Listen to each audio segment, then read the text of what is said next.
No es más que un colegio comunitario. Mi familia se rió de mi título de enfermería mientras yo pagaba el máster en administración de empresas de mi hermano y la facultad de derecho de mi hermana, no como una educación real. Cuando vencieron sus préstamos estudiantiles y mis pagos se detuvieron, ellos recibieron una verdadera educación y consecuencias.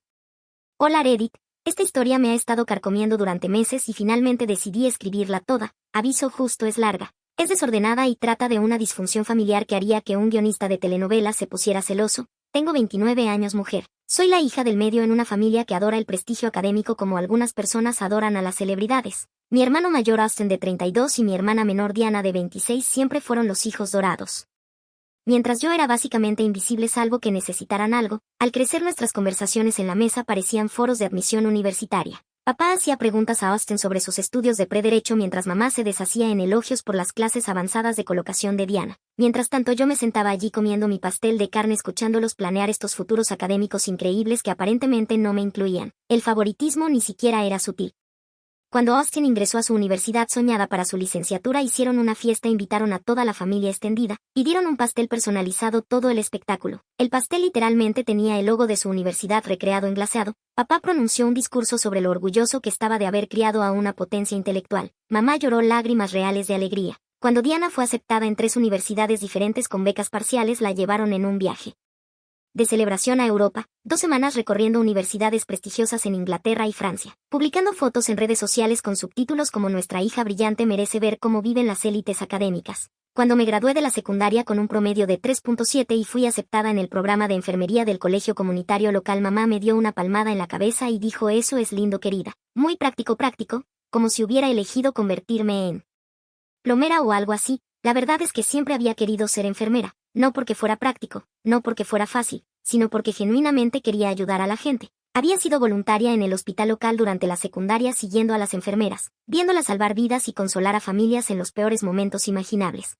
Esas mujeres y hombres eran héroes con bata y yo quería ser uno de ellos. Nunca lo olvidaré. Una tarde durante mi penúltimo año de secundaria estaba haciendo voluntariado en la unidad pediátrica cuando un niño de 5 años llamado Tommy llegó tras un accidente de coche. Sus padres estaban histéricos. El niño gritaba y los médicos estaban concentrados en evaluar sus heridas, pero una enfermera de alguna manera logró calmar a todos. Hizo que Tommy se interesara en un pequeño coche de juguete que llevaba en el bolsillo. Lo distrajo durante el examen y al final del turno estaba riendo y preguntando cuándo volvería a ella. Ahí fue cuando supe que quería ser la persona que pudiera traer calma al caos, que pudiera hacer sonreír a un niño asustado incluso en medio de una emergencia médica. Pero mi familia veía a la escuela de enfermería como el premio de consolación, el plan de respaldo para los que no eran lo suficientemente inteligentes para una universidad real. No es más que un colegio comunitario, dijo Austin cuando les conté sobre mi aceptación. Estaba en casa por las vacaciones de invierno de su prestigiosa universidad usando una sudadera que costaba más que toda mi matrícula de un semestre, no como una educación real.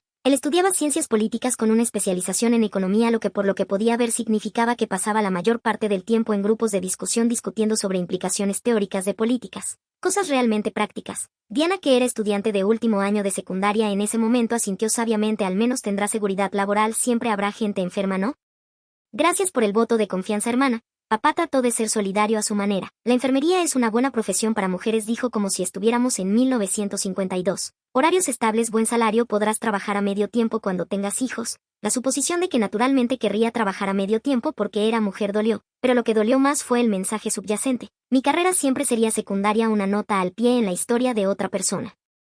Mamá fue más directa. Bueno, al menos la matrícula no nos arruinará, dijo. El colegio comunitario es tan asequible comparado con lo que pagamos por Austin. Y ahí estaba el recordatorio de que la educación de Austin era una inversión que valía la pena mientras la mía era solo una idea económica de último momento. Las diferencias financieras eran abrumadoras. La matrícula de Austin en su elegante universidad privada era de $45,000 por año sin incluir alojamiento y comida, que añadían otros $15,000 anuales. Libros, materiales y gastos de vida llevaban su costo total a casi $65,000 por año. Diana estaba mirando cifras similares para sus universidades preferidas. Mientras tanto, mi programa completo de enfermería de 2 años costaba $8,400 en total, libros y materiales quizá otros $2,000. Podía vivir en casa y viajar manteniendo mi trabajo de medio tiempo en la cafetería local para cubrir gasolina y gastos personales, pero en lugar de estar orgullosos de que hubiera elegido un camino asequible, actuaban como si demostrara que no tenía suficiente ambición para soñar más grande. Los comentarios comenzaron de inmediato. En el baile de invierno de Austin, algún amigo de la familia preguntó por mis planes. Antes de que pudiera responder, mamá intervino. Cari está en el programa de enfermería del colegio comunitario. Una elección muy sensata.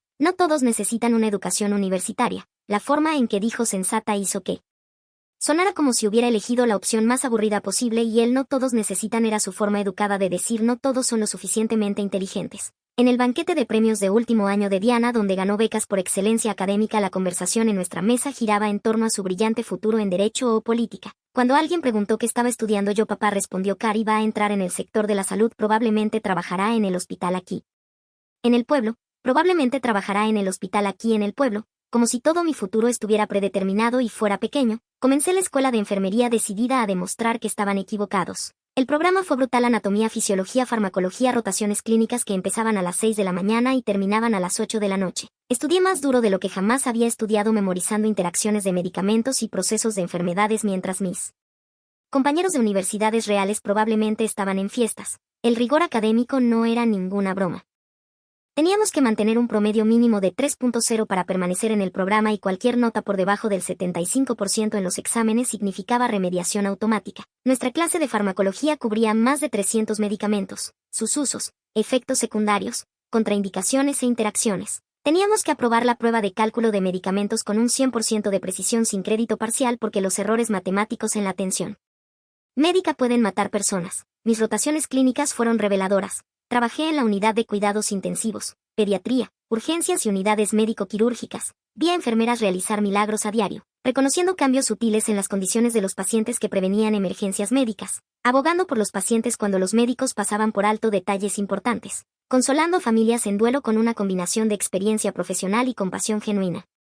Durante mi rotación en el departamento de emergencias vi a una enfermera llamada Janet manejar un evento de víctimas múltiples cuando un accidente de autobús trajo a 12 pasajeros heridos. Ella coordinó el triaje, manejó a los familiares, asistió con procedimientos y de alguna manera llevó un control del estado de cada paciente mientras mantenía una calma profesional. Los médicos confiaban completamente en su experiencia. Estas no eran personas que se habían conformado con una carrera práctica.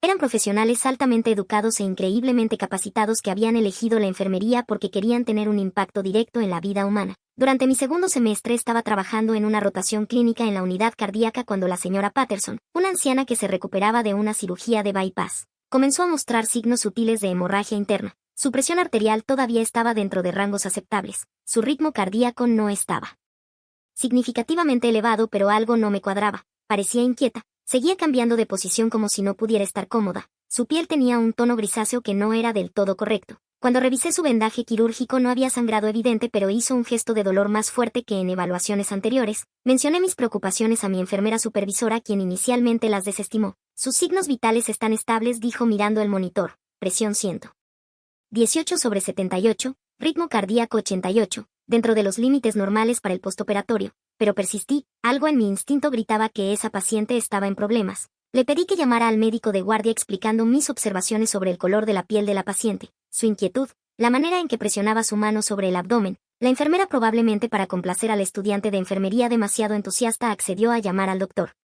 El doctor Martínez vino a evaluar a la señora Patterson y en cuestión de minutos ordenaba análisis de sangre urgentes y preparación para cirugía de emergencia. Su hemoglobina había bajado significativamente, indicando una hemorragia interna que aún no aparecía en sus signos vitales. Buen hallazgo, me dijo después de que la llevaron a cirugía. Otra hora o dos y podríamos haberla perdido. La señora Patterson sobrevivió a la cirugía. Encontraron un pequeño vaso que había comenzado a sangrar internamente, algo que no habría sido evidente hasta que su condición se deteriorara dramáticamente. Ahí fue cuando supe que había encontrado mi vocación. No porque fuera práctica o asequible, sino porque realmente era buena en ello. Tenía los instintos, la atención al detalle, la capacidad de ver patrones que otros pasaban por alto. Pero cuando intenté compartir esta historia con mi familia durante la cena, Austin me interrumpió a mitad de camino. Eso es genial, dijo con tono desdeñoso sin levantar la vista de su teléfono. Hablando de cosas médicas, he estado pensando en cambiar mi enfoque hacia el derecho sanitario. Hay muchísimo dinero en las demandas por negligencia médica. La conversación inmediatamente se desvió hacia los planes de carrera de Austin y mi momento de triunfo se convirtió en ruido de fondo. Papá comenzó a preguntar sobre el potencial de ingresos en derecho sanitario mientras mamá se preguntaba si Austin podría especializarse en litigios farmacéuticos. Nadie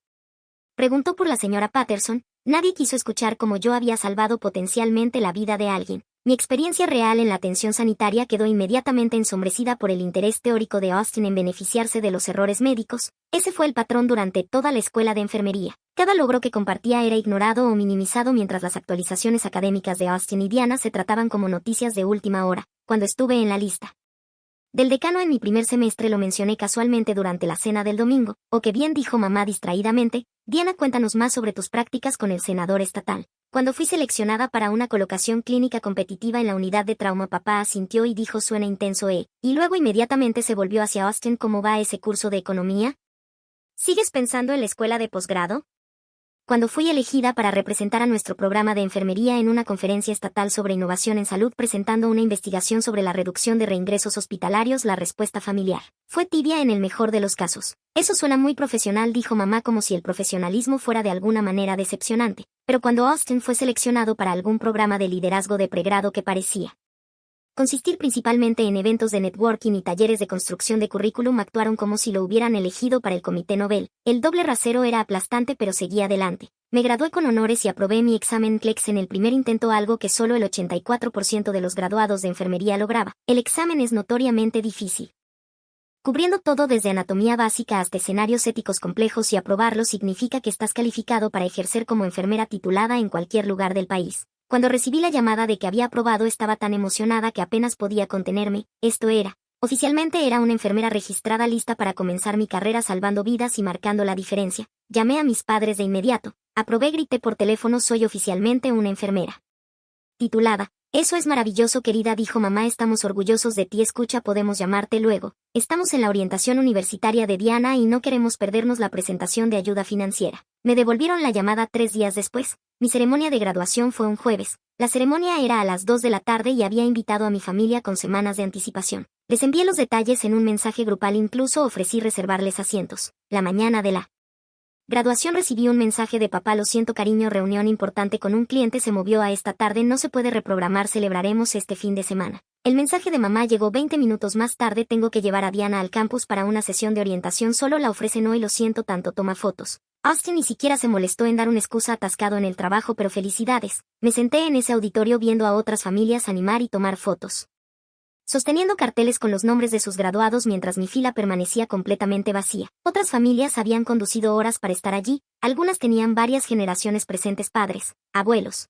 hermanos, primos, todos celebrando juntos este gran hito. Mi instructora clínica, la señora Rodríguez, me vio sentada sola y se acercó durante la recepción después. ¿Dónde está tu familia?, preguntó suavemente. Están ocupados, respondí tratando de mantener mi voz firme, cosas de trabajo, orientaciones escolares, ya sabes cómo es. Me apretó la mano. Es su pérdida, dijo. Vas a ser una enfermera increíble. Algunas de las mejores enfermeras que he formado empezaron justo donde tú estás, apasionadas, dedicadas y listas para marcar la diferencia. Esa noche llegué a casa y encontré una tarjeta en mi cama. Adentro había una tarjeta de regalo de $25 de Target y una nota genérica de felicitación. Felicidades por tu graduación, estamos orgullosos de ti, lo sentimos por no poder ir a la ceremonia con amor, mamá y papá. $25 por 2 años de estudio intensivo, rotaciones clínicas y lograr algo que me permitiría salvar vidas durante los próximos 40 años. Mientras tanto, la graduación universitaria de Austin había sido una celebración de 3 días con reservas para cenar en el restaurante más elegante de la ciudad, un fin de semana de hotel para familiares de fuera de la ciudad y un fotógrafo profesional contratado para capturar cada momento.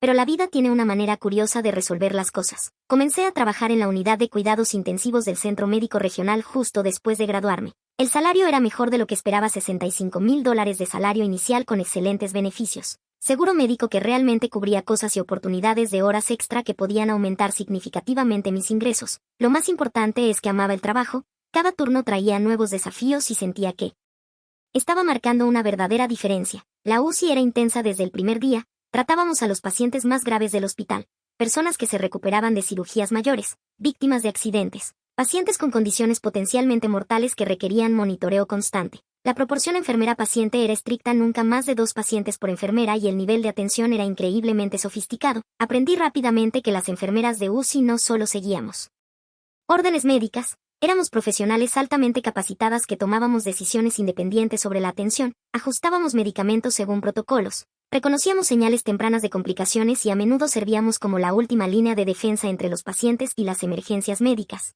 En 3 meses fui reconocida por detectar un error de medicación que podría haber sido fatal. Un paciente debía recibir un medicamento para la presión arterial que habría interactuado de manera peligrosa con otro fármaco que estaba tomando. El sistema informático no había marcado la interacción, pero yo lo detecté durante mi revisión de medicación y contacté al médico para cambiar la orden. En 6 meses fui reconocida como enfermera novata del año. El premio incluía un bono de $500 y reconocimiento en el boletín del hospital. Más importante aún significaba que mi supervisora veía potencial en mí. En un año estaba entrenando a nuevos graduados enseñándoles las mismas habilidades que la señora Rodríguez me había enseñado. Para el segundo año era enfermera encargada en los turnos de fin de semana, responsable de coordinar la atención en toda la UCI, gestionar asignaciones del personal y servir como enlace principal con médicos y administradores. El hospital pagaba por la educación continua, así que comencé a acumular certificaciones: enfermería de cuidados críticos, enfermería de trauma, especialidad en cuidado de heridas, instructora de soporte vital, cardíaco avanzado. Cada certificación venía con un aumento salarial y rápidamente estaba ganando más de lo que jamás había imaginado posible. Pero la verdadera satisfacción venía del propio trabajo.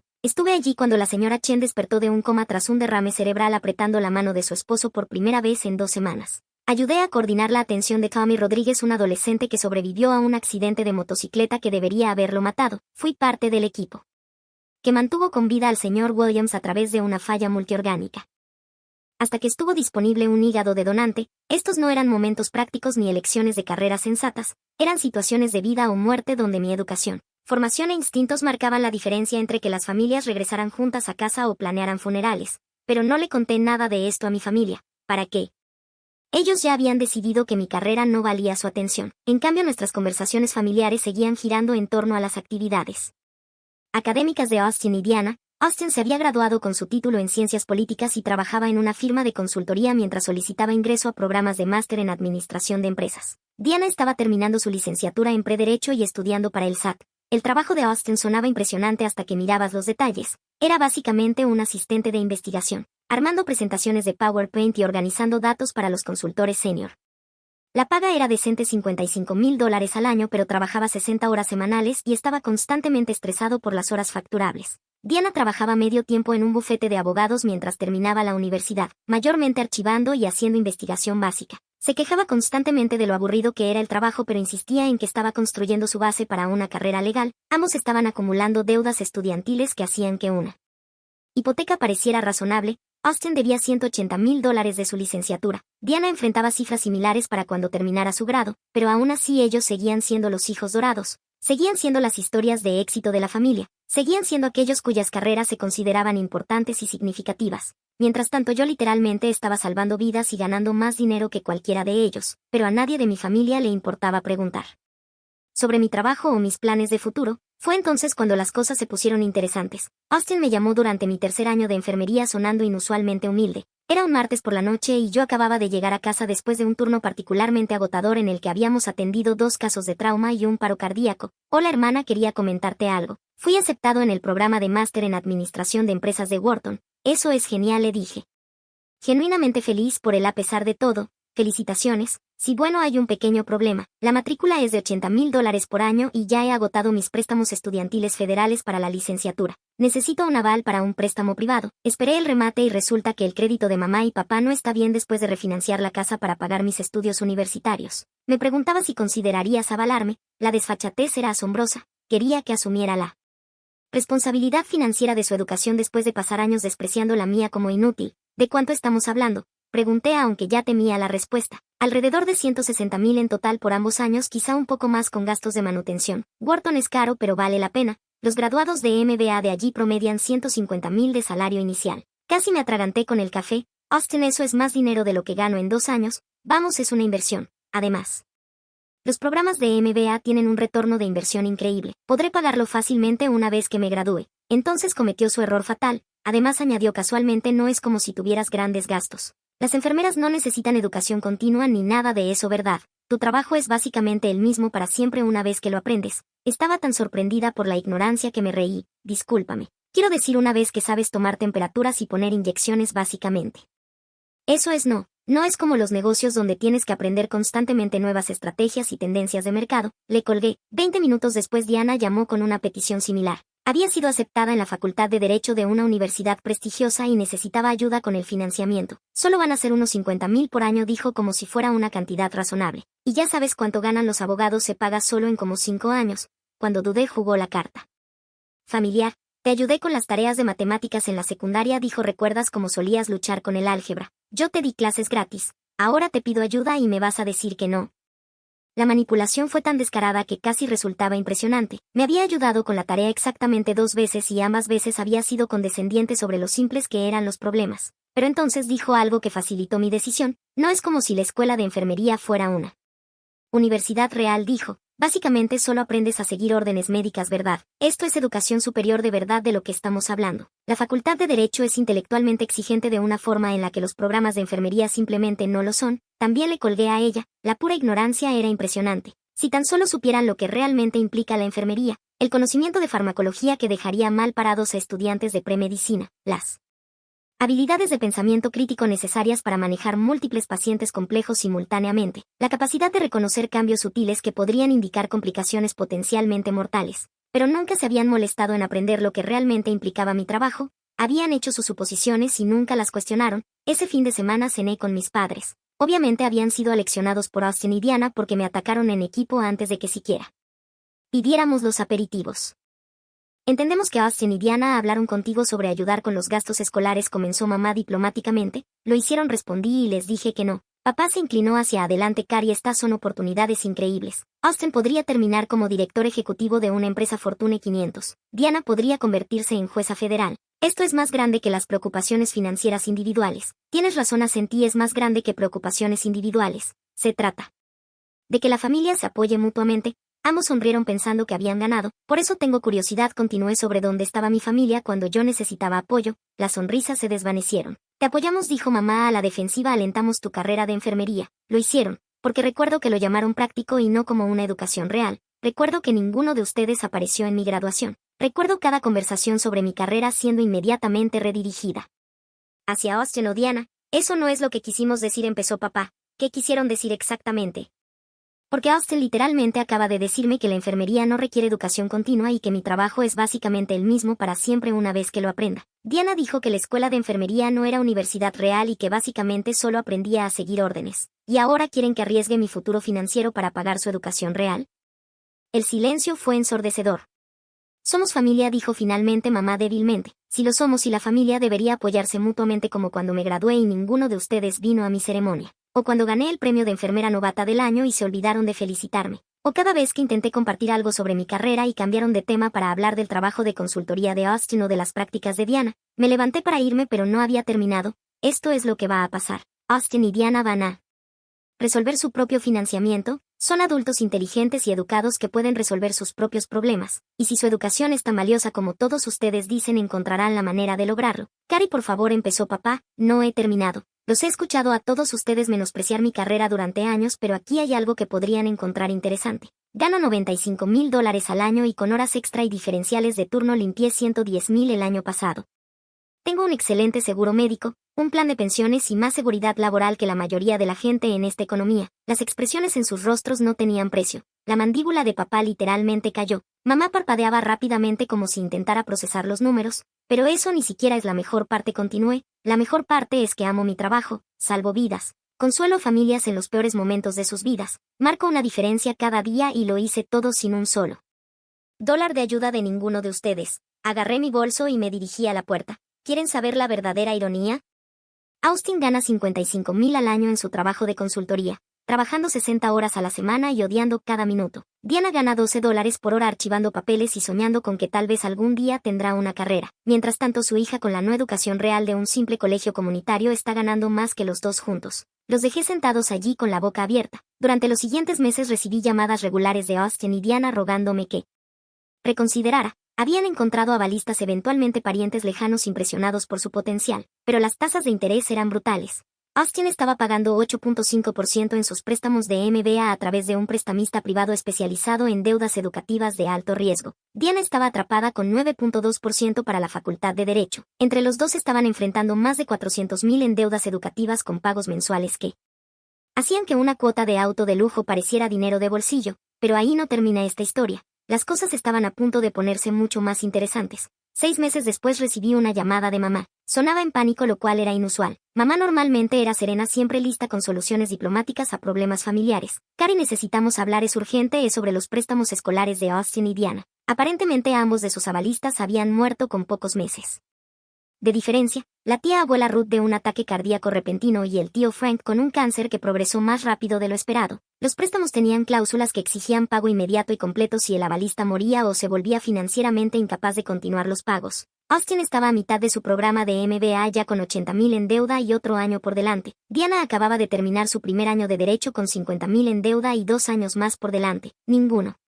podía continuar sin ayuda financiera inmediata y ninguno podía pagar los préstamos existentes. Tendrán que abandonar, dijo mamá llorando lágrimas reales. Todo ese dinero desperdiciado, todos esos sueños por el desagüe. Austin está tan cerca de graduarse. Diana lo estaba haciendo también. Eso es terrible, dije sin sentirme terrible en absoluto. Claro que me sentía mal por sus avalistas fallecidos, pero la situación del préstamo era totalmente predecible. Esperábamos que quizás pudieras ayudar solo temporalmente hasta que se gradúen y consigan trabajo. La desfachatez todavía me asombra. Querían que asumiera cientos de miles de dólares en deuda por las mismas personas que pasaron años despreciando mi carrera como irrelevante. Mamá, ¿recuerdas lo que dijiste cuando pedí ayuda para libros de texto durante la escuela de enfermería? Silencio.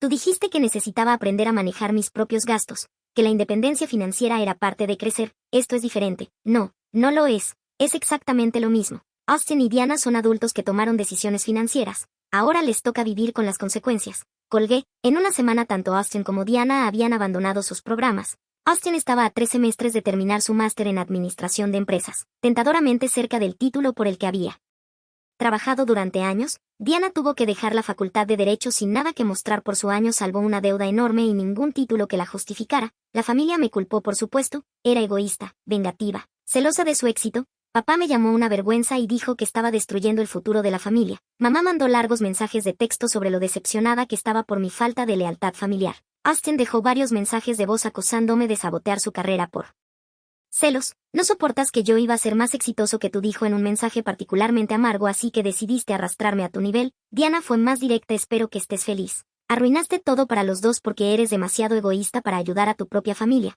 Pero lo curioso de las consecuencias es que son educativas. Austin terminó aceptando un trabajo en una firma de consultoría de nivel medio ganando $75,000 al año, después de impuestos y de los pagos de sus préstamos estudiantiles de la licenciatura y del máster incompleto. Se llevaba a casa menos de lo que yo ganaba. El trabajo era monótono, mayormente ingreso de datos y análisis básicos que cualquier recién graduado podía manejar. Diana encontró trabajo como asistente legal ganando 45,000 anuales mientras aún debía 50,000 de la Facultad de Derecho. Pasaba sus días revisando documentos y archivando. Exactamente el tipo de trabajo legal aburrido del que se había quejado durante sus prácticas de licenciatura. Mientras tanto, yo había sido ascendida a jefa de enfermería y estaba cursando mi máster en Administración de Enfermería a través de un programa que mi hospital pagaba por completo. Mi salario había subido a 120,000 y estaba siendo cortejada por otros hospitales que ofrecían aún más dinero. La ironía era perfecta. Ellos abandonaron programas carísimos para obtener los mismos trabajos que podrían haber conseguido directamente tras su licenciatura.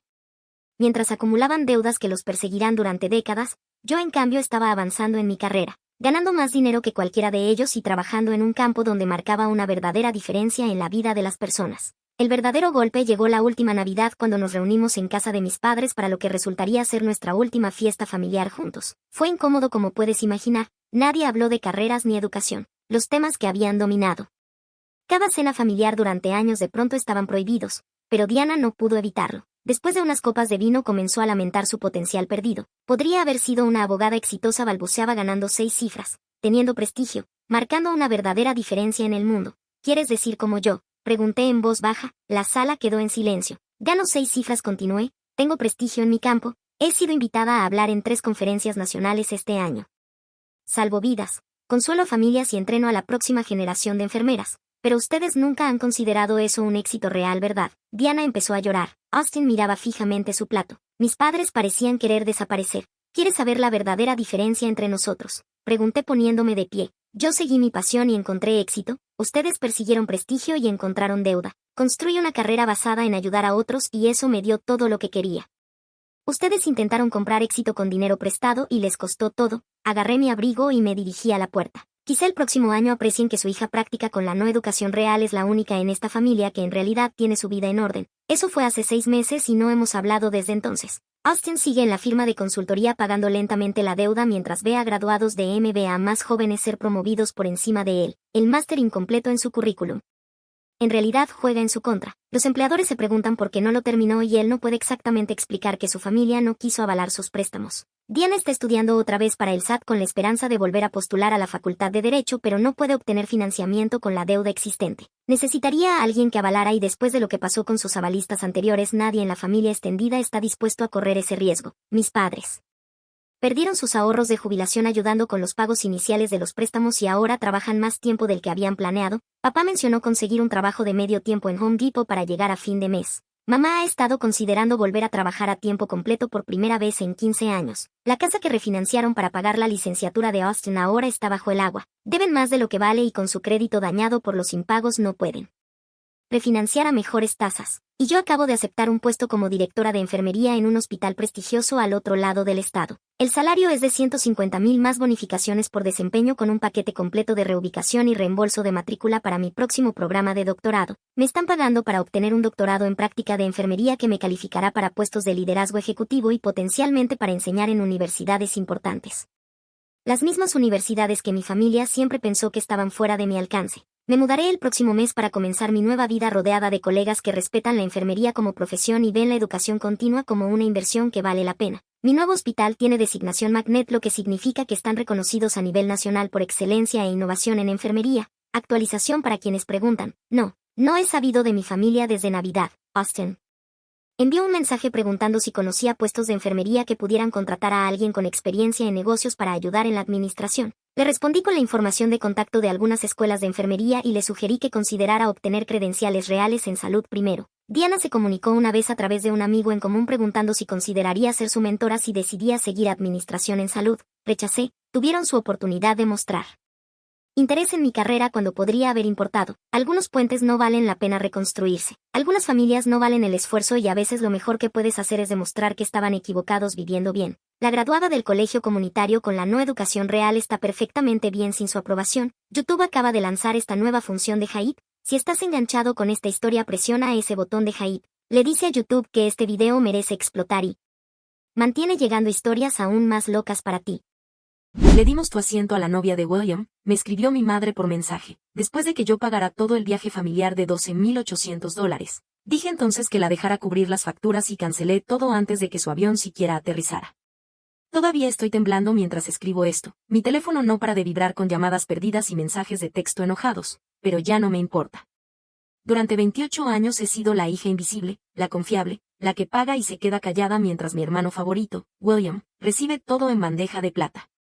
Pero hoy todo eso se detuvo, hoy finalmente tuve valor. Mi nombre es Rebecca y acabo de cancelar unas vacaciones familiares a Hawái de $12,800, un viaje que pagué completamente, 2 horas antes de que la familia tomara su vuelo de conexión en Los Ángeles.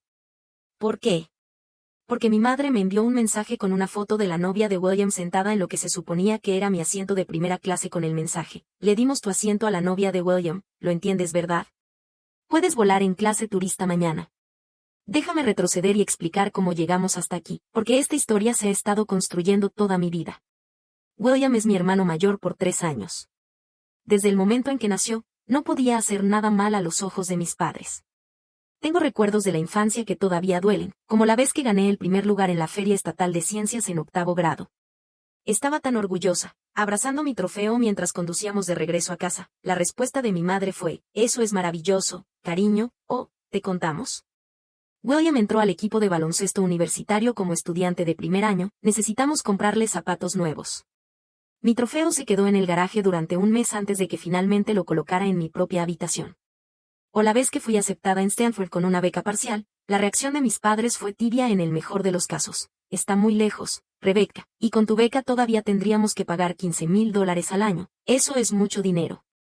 Pero cuando William fue aceptado en la Universidad Estatal 2 años después, sin ninguna beca, le hicieron una fiesta y pagaron orgullosamente toda su matrícula, alojamiento y comida sin pensarlo 2 veces. Yo terminé yendo a la universidad local, trabajando en 3 empleos para pagar mis propios gastos mientras vivía en casa para ahorrar dinero. William tuvo la experiencia universitaria completa: fiestas, vacaciones de primavera en Cancún, un buen apartamento fuera del campus, todo financiado por mamá y papá. El patrón continuó en la adultez. Cuando William necesitaba un coche, nuestros padres fueron confirmantes y ayudaron con el pago inicial. Cuando yo necesitaba un coche, compré un Honda Civic usado con mi propio dinero ahorrado. Cuando William quiso iniciar un negocio, que fracasó en 6 meses, nuestros padres invirtieron $30,000.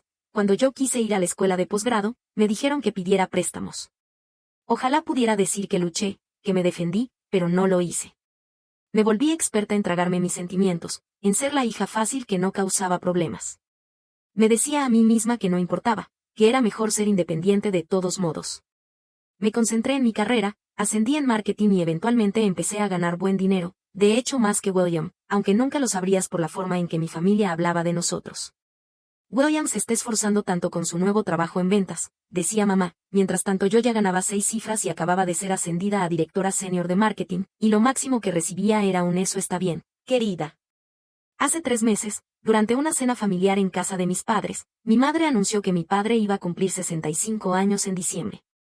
Deberíamos hacer algo especial, dijo con esa mirada soñadora en los ojos, tal vez un viaje en familia, tu padre siempre ha querido ir a Hawái. William inmediatamente intervino, esa es una gran idea, mamá, a Sarah le encantaría. Sarah era su novia desde hacía 8 meses, una mujer a la que ninguno de nosotros conocía muy bien, pero de quien William insistía que era la indicada. Yo me quedé callada, sabiendo lo que venía. Rebecca, cariño, dijo mamá volviéndose hacia mí, eres tan buena con la planificación y las computadoras y todo eso, ¿podrías buscar opciones para nosotros? Tal vez encuentres una buena oferta. Claro, mamá, dije ya resignada a lo que esto se convertiría. ¿Cuándo pensaban? La primera semana de diciembre, el cumpleaños de tu padre es el 8 de diciembre, así que tal vez del 3 al 10 de diciembre, eso nos daría una semana completa en el paraíso. Pasé las siguientes 2 semanas investigando, encontré un resort increíble en Maui, revisé vuelos, actividades, todo. Cuando presenté las opciones en nuestra siguiente cena familiar, todos estaban emocionados. Esto se ve perfecto, exclamó mamá, el resort es hermoso y los horarios de los vuelos funcionan perfectamente. Luego vino el silencio incómodo que siempre precedía a la conversación sobre el dinero en mi familia. Entonces papá carraspeó, ¿de cuánto estamos hablando en costos? Saqué mi desglose cuidadosamente preparado, para los 6 de nosotros, ustedes 2, William y Sarah, yo, y podríamos invitar a la tía Linda si quieren, estamos hablando de alrededor de 12.800 en total. Eso incluye vuelos en primera clase ya que es un viaje largo, el resort, un coche de alquiler y algunas actividades. El número flotó en el aire como un globo de plomo. El rostro de William cayó, eso es mucho. Bueno, es Hawái, dije, y es un cumpleaños especial. Mamá y papá se miraron entre sí, conocía esa mirada, significaba que estaban pensando en su cuenta bancaria, en su jubilación, en cómo realmente no podían permitirse esto pero no querían decirlo. Es bastante caro, dijo papá lentamente, tal vez deberíamos buscar algo más modesto. Aquí es donde cometí mi error, o tal vez no fue un error, tal vez fue solo el último de una larga serie de veces en que intenté comprar el amor y la aprobación de mi familia. Yo lo cubro, dije. Todas las cabezas se giraron hacia mí. ¿Qué? Dijo mamá. Yo pagaré el viaje, considérenlo un regalo adelantado de cumpleaños para papá y un regalo adelantado de Navidad para todos. Hubieras pensado que acababa de anunciar que les estaba regalando autos a todos. Mamá incluso se emocionó hasta las lágrimas. Rebecca, cariño, eso es tan generoso, pero no podríamos aceptar. Quiero hacerlo, la interrumpí. Y realmente lo quería, en cierto modo quería ser la heroína por una vez, quería que me apreciaran, que me vieran como algo más que la hija confiable que manejaba la logística. Me iba bien en el trabajo y esto era importante, quería hacerlo por papá. William se veía incómodo. Hermana, eso es realmente generoso, pero ¿estás segura? Debería haber notado que no se ofreció a dividir el costo ni siquiera parcialmente. Debería haber notado que mis padres aceptaron demasiado rápido después de la protesta inicial. Pero estaba demasiado atrapada en su gratitud, en mamá abrazándome fuerte y papá dándome una palmada en el hombro diciendo eres una buena hija, Becca. Por unos momentos brillantes, me sentí vista. Me lancé a planear este viaje con una intensidad que probablemente debería haberme preocupado. Quería que todo fuera perfecto. Los actualicé a habitaciones con vista al mar, reservé un crucero con cena al atardecer, organicé una sesión privada de fotos familiares en la playa, incluso encargué camisas hawaianas a juego para una foto cursi en familia, sabiendo que William lo odiaría, pero no me importaba. Cada pocos días enviaba actualizaciones al chat familiar. Mamá respondía con corazones y signos de exclamación, papá con un pulgar arriba. William generalmente solo reaccionaba con un me gusta o no respondía en absoluto, pero me decía a mí misma que estaba ocupado. La única fricción surgió cuando reservaba los asientos exactos en el avión. La cabina de primera clase tenía un diseño específico y quería que estuviéramos todos juntos lo más posible. Reservé los asientos en las filas 2 y 3, mamá y papá juntos en la fila 2, William y Sarah en la fila 3 a un lado, y yo en la fila 3 al otro lado del pasillo. Cuando compartí el plano de asientos, William inmediatamente escribió, ¿puede Sarah sentarse junto a la ventana? Nunca ha volado en primera clase y le encantaría la vista. Casi cedo, casi, pero respondí, los asientos ya están reservados y tendríamos que pagar tarifas de cambio, mantengámoslos como están. Su respuesta fue seca, bien. Eso debió ser mi primera señal de advertencia. A medida que se acercaba el viaje, mi emoción crecía. Había estado trabajando horas extra para asegurarme de que todo en la oficina estuviera cubierto mientras estaba fuera. Hice mi maleta con cuidado, compré ropa nueva de resort, incluso me hice una pedicura, algo que normalmente nunca hacía. 3 días antes de que saliéramos, William me llamó. Esto era inusual, casi siempre solo nos enviábamos mensajes. Hola Becca, dijo con esa voz, ese tono particular que usa cuando quiere algo. Me preguntaba si podrías hacerme un favor. ¿Qué pasa? Sarah está muy nerviosa por el vuelo, nunca ha estado en un avión tanto tiempo. Pensaba que quizá podrías cambiar de asiento con ella, así podría sentarse a mi lado y yo la ayudaría a mantenerse tranquila. Algo en mi estómago se retorció. William, ya hablamos de esto, los asientos están fijos. Vamos, Becca, no es un gran problema para ti, tú vuelas por trabajo todo el tiempo, pero esto es realmente importante para Sarah. Entonces tal vez ustedes dos deberían haber planeado su propio viaje donde pudieran sentarse juntos, dije con mi voz más aguda de lo que pretendía. Vaya, dijo William, eso es bastante egoísta, ¿sabes qué? Bien, lo resolveremos, gracias por nada. Colgó antes de que pudiera responder. Me quedé allí, con el teléfono en la mano, sintiendo esa culpa familiar arrastrarse. ¿Estaba siendo egoísta? ¿Debería haber cedido? Pero algo en mí, quizá esa pequeña parte que finalmente se cansaba de ser siempre el felpudo, se mantuvo firme. Yo había planeado este viaje, yo lo había pagado, merecía mi maldito asiento. Esa noche recibí un mensaje de mamá, Rebecca, cariño, ¿realmente sería tan difícil cambiar de asiento con Sarah? William dice que está muy ansiosa por el vuelo. Respiré hondo antes de responder, mamá, ya le expliqué esto a William, los asientos están asignados y me gustaría mantenerlos como están. Los 3 puntos aparecieron, desaparecieron, aparecieron de nuevo, finalmente, está bien, cariño, si así te sientes. Si así me siento, como si mi límite completamente razonable fuera solo un sentimiento, solo yo siendo innecesariamente difícil. Nuestro vuelo estaba programado para salir a las 6 de la mañana desde nuestro aeropuerto local, con una conexión en Los Ángeles y luego a Maui. Llegué al aeropuerto a las 4 de la mañana, emocionada a pesar de la hora temprana. Compré un café y esperé en nuestro punto de encuentro designado. Papá llegó primero, luego mamá. Parecían de buen humor. ¿Dónde está William?, pregunté después de que registramos nuestras maletas. Oh, él y Sarah vienen un poco tarde, dijo mamá despreocupadamente, tuvieron una cena anoche, los padres de Sarah querían llevarlos a cenar antes del viaje. Pasamos el control de seguridad y llegamos a nuestra puerta con tiempo de sobra. Aún sin William y Sarah. Llegarán, me aseguró papá, aunque no paraba de mirar su reloj. Aparecieron apresurados justo cuando comenzaba el embarque, luciendo desaliñados, el cabello de Sarah despeinado, la camisa de William arrugada. Debieron haber dormido demasiado. Lo logramos, anunció William, algo sin aliento. Todos abordamos juntos, caminando por el pasillo de embarque. Cuando llegamos a la cabina de primera clase, entré en la fila 3 y señalé mi asiento al otro lado del pasillo. William, Sarah, ustedes están aquí. William miró el asiento, luego me miró a mí y algo cruzó por su rostro, ¿era molestia, enojo? Antes de que pudiera procesarlo, mamá llamó desde atrás, vamos, chicos, no bloqueen el pasillo, acomodémonos. Todos tomamos nuestros asientos. Noté que William y Sarah tenían una conversación en susurros, pero me abroché el cinturón e intenté ignorarlo. No iba a dejar que nada arruinara este viaje. El vuelo a Los Ángeles transcurrió sin incidentes. Tuvimos una escala de 3 horas, que pasamos desayunando en un buen restaurante del aeropuerto. Todos parecían bien, aunque Sarah estaba callada y William se veía distraído, constantemente en su teléfono. ¿Todo bien?, le pregunté en un momento. Bien, respondió secamente, sin levantar la vista. Nuestro vuelo de conexión comenzó a embarcar. Yo fui la primera en la fila de nuestro grupo, pase de abordar en mano, lista para comenzar finalmente estas vacaciones como se debía. Revisaba mi teléfono por última vez cuando llegó un mensaje de mamá. Era una foto. Me tomó un momento procesar lo que estaba viendo, era Sarah sentada en un asiento de primera clase, sosteniendo una copa de champán, sonriendo a la cámara. Mi asiento. Ella estaba en mi asiento. Debajo de la foto, le dimos tu asiento a la novia de William, ¿lo entiendes, verdad? Puedes volar en clase turista mañana. El hotel no nos dejará registrarnos en una habitación hasta mañana por la tarde de todos modos, nos vemos allí entonces. Me quedé paralizada mientras la gente me empujaba para abordar. Mi cerebro no podía procesar lo que estaba leyendo. Otro mensaje de mamá. El agente de la puerta dijo que hay un vuelo mañana a las 8 de la mañana. Puedes reservarlo y reunirte con nosotros en el resort entonces.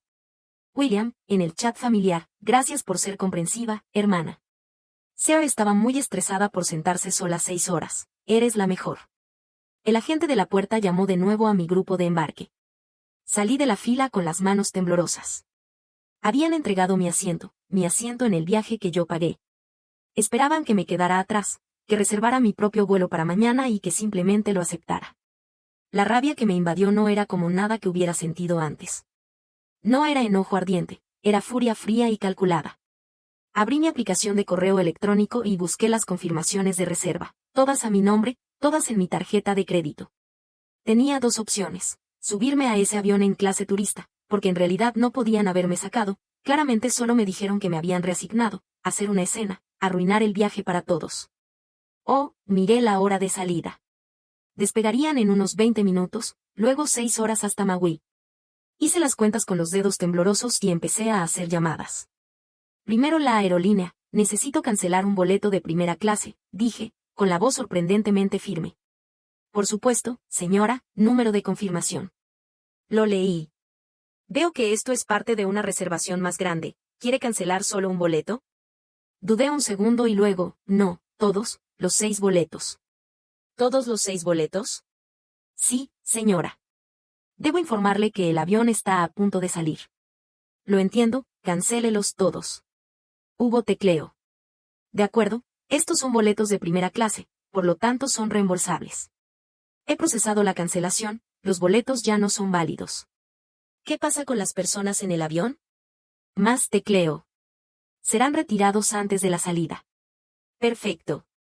Siguiente, el hotel.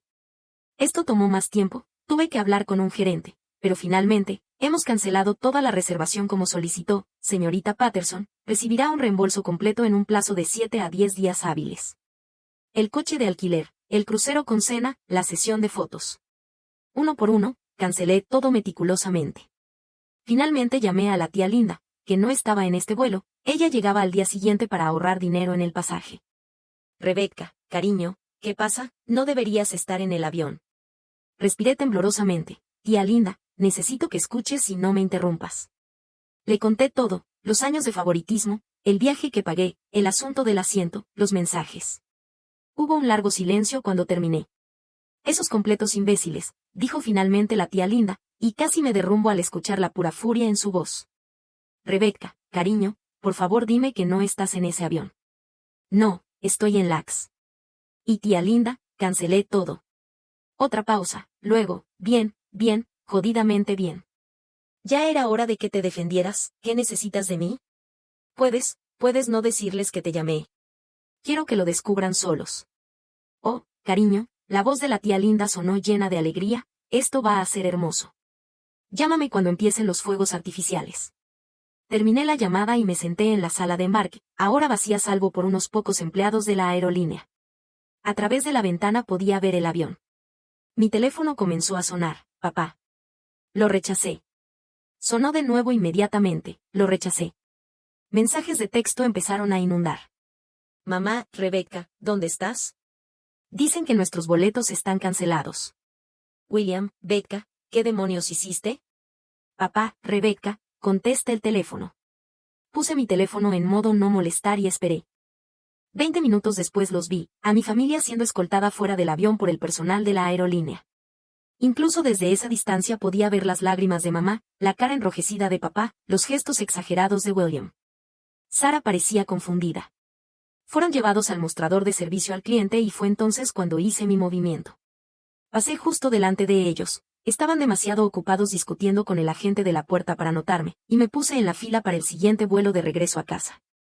Esta vez no me molesté en primera clase, solo un boleto normal, asiento del medio, 3 horas de regreso a donde empecé. Mientras esperaba para abordar finalmente revisé mi teléfono, 73 llamadas perdidas, más de 100 mensajes de texto. Los repasé, viendo la progresión de confusión a enojo, a pánico. William, ¿en serio cancelaste nuestros boletos? Estamos varados en LAX. Mamá, Rebecca Marie Patterson, llámame ahora mismo. Papá, esto es completamente inaceptable, te criamos mejor que esto. William otra vez, ¿sabes cuánto gastamos en maletas para este viaje? En ropa, vas a pagar por esto. Mamá, tu padre tiene la presión alta, le vas a dar un infarto, ¿es esto lo que quieres?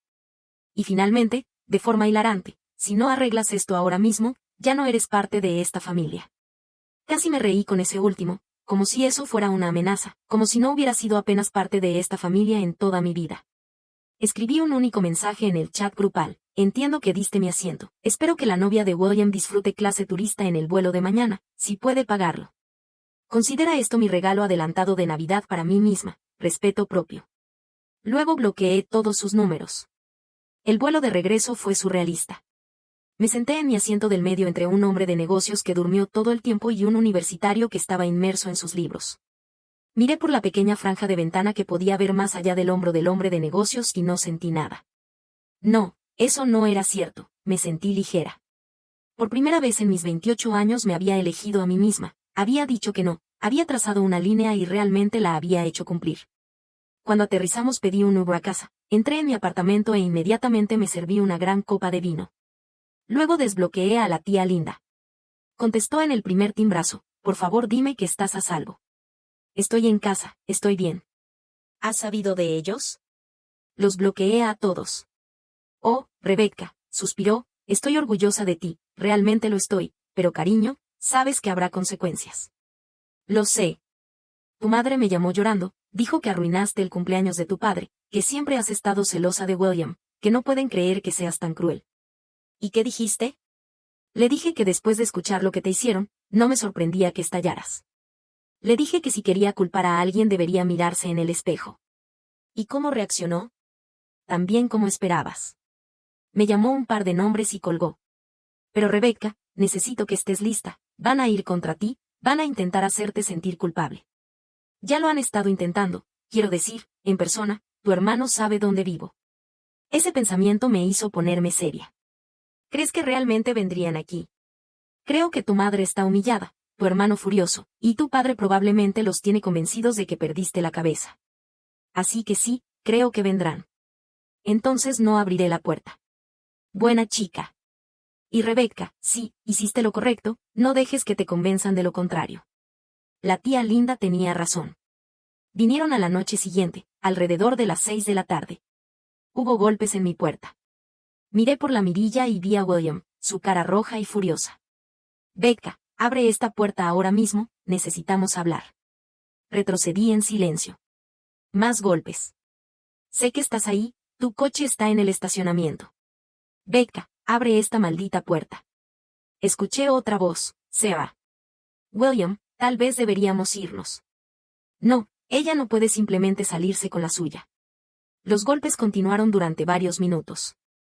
Luego escuché la voz de mamá, Rebecca, cariño, por favor, solo queremos hablar, podemos resolver esto, somos familia. Me mordí el labio, luchando contra el impulso de responder. La culpa se deslizaba, esa sensación familiar de ser la hija mala, la difícil. La voz de papá, severa, Rebecca, estoy muy decepcionado contigo.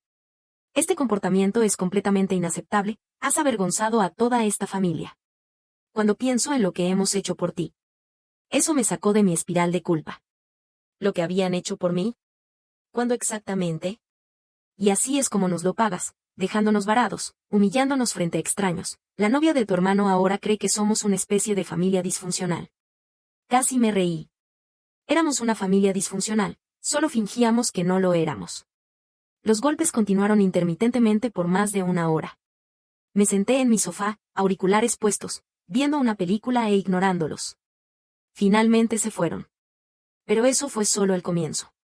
En los días siguientes recibí correos electrónicos de varios familiares. Mi abuela, con quien siempre había estado cerca, envió un largo mensaje sobre el perdón y la unidad familiar. Mi primo me escribió diciendo que había escuchado que yo estaba pasando por algo y se ofreció a hablar. Incluso mi tía del lado de papá, con la que no había hablado en años, se comunicó para decirme que estaba siendo egoísta. La única persona que no me contactó fue el tío Jerry, el esposo de la tía Linda. Él me envió un único mensaje de texto, equipo Rebecca. Quise responderles a todos, explicarles, defenderme, pero no lo hice. Había pasado toda mi vida explicándome a personas que en realidad no querían escuchar. había terminado. Lo que sí hice fue publicar algo en mi Facebook, la cuenta que rara vez usaba pero donde muchos familiares estaban conectados conmigo. No mencioné el viaje específicamente, solo escribí, a veces elegirte a ti misma se siente como traición. Así te han entrenado para sentir. Pero en realidad, la traición es cuando las personas te tratan como menos, te dan por sentada y esperan que lo aceptes con una sonrisa. He terminado de aceptar. Me elijo a mí. Lo publiqué e inmediatamente recibí respuestas. La mayoría eran amigos confundidos preguntando si estaba bien, pero también recibí algunos mensajes de personas que lo entendieron. Mi antigua compañera de cuarto de la universidad, sí, estoy muy orgullosa de ti. Una ex compañera de trabajo, ya era hora, siempre supe que dejabas que la gente te pasara por encima. Y sorprendentemente, mi mejor amiga de la infancia, con quien había perdido contacto, siempre me pregunté por qué dejabas que tu familia te tratara así. Me alegra que finalmente despertaras. La validación se sintió bien, pero también extraña. Toda esa gente había visto lo que yo no podía, o no quería ver. ¿Cuánto tiempo había sido yo la única ciega a mi propia situación? 4 días después del viaje cancelado me desperté con un correo electrónico de William, uno largo. Asunto, necesitamos hablar sobre tu comportamiento. Casi lo eliminé sin leerlo, pero la curiosidad pudo más. Becca, he estado tratando de comunicarme contigo, pero aparentemente nos bloqueaste a todos. Esto es infantil y ridículo, somos familia y la familia no hace lo que tú hiciste. Quiero que entiendas las consecuencias de tu pequeño berrinche. Mamá ha estado llorando por días, la presión de papá ha subido y tuvo que ir al médico. Sarah está traumatizada por haber sido humillada públicamente en el aeropuerto, y yo, he perdido el respeto por ti, un respeto que no sé si pueda recuperar. Hemos tenido que decirle a todos que el viaje fue cancelado por una emergencia familiar. ¿Sabes lo vergonzoso que es tener que mentirle a todos porque mi hermana tuvo un colapso mental? Esto es lo que tiene que pasar. Debes disculparte con todos nosotros, pero especialmente con Sarah. Ella no hizo nada malo, solo estaba nerviosa por volar y tratábamos de hacerla sentir cómoda. El hecho de que no pudieras ver más allá de tu propio egoísmo para ayudar a alguien que estaba luchando muestra una verdadera falta de carácter. Luego debes pagar para reprogramar el viaje, hiciste el compromiso y deberías cumplirlo. Podemos ver fechas en febrero o marzo. Si haces estas cosas, tal vez podamos superar esto, si no, no sé qué tipo de relación podremos tener en el futuro. Piensa en lo que realmente importa aquí, ¿vale tu orgullo más que perder a tu familia? William. Lo leí 2 veces, luego una tercera. La pura audacia, la completa falta de autoconciencia, la manipulación, la culpa, el intento de hacerme responsable de la presión de papá y las lágrimas de mamá. Escribí varias respuestas, enojadas, detalladas, explicando punto por qué estaba equivocado, pero las borré todas. Finalmente escribí simplemente, William, tienes razón en una cosa, la familia no hace lo que ustedes hicieron. Piensa en eso. No voy a disculparme y no voy a financiar otro viaje. Lo que sí haré es desearte a ti y a Sarah lo mejor, y esperar que algún día entiendas que la familia no es un pase libre para tratar a las personas como quieras sin consecuencias. Cuídate, Rebecca. Lo envié antes de poder dudar de mí misma. Su respuesta llegó en minutos. No te molestes en contactarnos de nuevo, para mí ya no eres mi hermana. Está bien, respondí, y lo dije en serio. Han pasado 6 semanas desde el viaje cancelado. Esto es lo que ha sucedido, he perdido a mi familia inmediata. Mamá, papá y William no se han comunicado, excepto a través de abogados. Sí, abogados. Al parecer están tratando de demandarme por angustia emocional y daños financieros. Mi abogada dice que no tienen caso, especialmente porque puedo probar que todo el viaje fue mi regalo, que tenía todo el derecho a cancelar. Pero he ganado claridad, paz y una relación con la tía Linda más fuerte que nunca. También he empezado terapia. Mi terapeuta, una mujer maravillosamente directa llamada doctora Martínez, me dijo en nuestra segunda sesión, has estado ardiendo para mantener a otros calientes durante tanto tiempo que me sorprende que quede algo de ti. Ahora trabajamos en reconstruir, y eso es lo que estoy haciendo, reconstruyendo. Usé el reembolso de $12,800 para reservar un viaje en solitario a Japón, algo que siempre quise hacer. Me voy el próximo mes. También comencé a poner límites en el trabajo, nada de quedarme tarde para cubrir a personas que no respetan mi tiempo, nada de asumir proyectos adicionales sin compensación extra. Incluso comencé a salir con alguien, algo para lo que casi no tenía tiempo cuando estaba demasiado ocupada manejando las necesidades emocionales de mi familia. Mi abuela eventualmente cambió, me llamó la semana pasada y dijo, he estado pensando en todo y me di cuenta de que nunca te había visto defenderte antes. No digo que esté de acuerdo con cómo lo hiciste, pero entiendo por qué tuviste que hacerlo. No es una disculpa completa, pero es algo. Esta mañana recibí un mensaje de texto de un número que no reconocí. Casi lo eliminé, pero algo me hizo abrirlo. Era Sarah. Hola Rebecca, soy Sarah. Espero que no te moleste que haya conseguido tu número de tu abuela. Quería contactarte porque me siento terrible por lo que pasó. No sabía que habías pagado todo el viaje ni que William y tu mamá tenían este plan de darme tu asiento. Me dijeron que tú habías ofrecido cambiarlo para que yo no estuviera nerviosa por volar. Cuando descubrí la verdad, que William finalmente admitió después de que terminamos, me horrorizó. También quería que supieras que ya no estoy con William. Después de ver cómo tu familia te trató y cómo él participó en eso, me di cuenta de que esta no era una familia en la que quisiera casarme. Ha estado tratando de pintarte como inestable y vengativa, pero yo te conocí, y fuiste nada más que amable conmigo antes de que todo esto pasara. Lamento mi parte en haberte herido. Aunque no sabía lo que realmente estaba pasando, merecías algo mejor de tu familia. Además, para lo que vale, tu publicación en Facebook me ayudó a darme cuenta de que yo también estaba dejando que mi propia familia me tratara mal.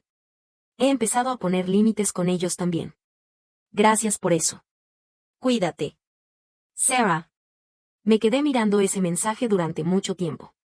Luego respondí, hola Sarah, gracias por comunicarte.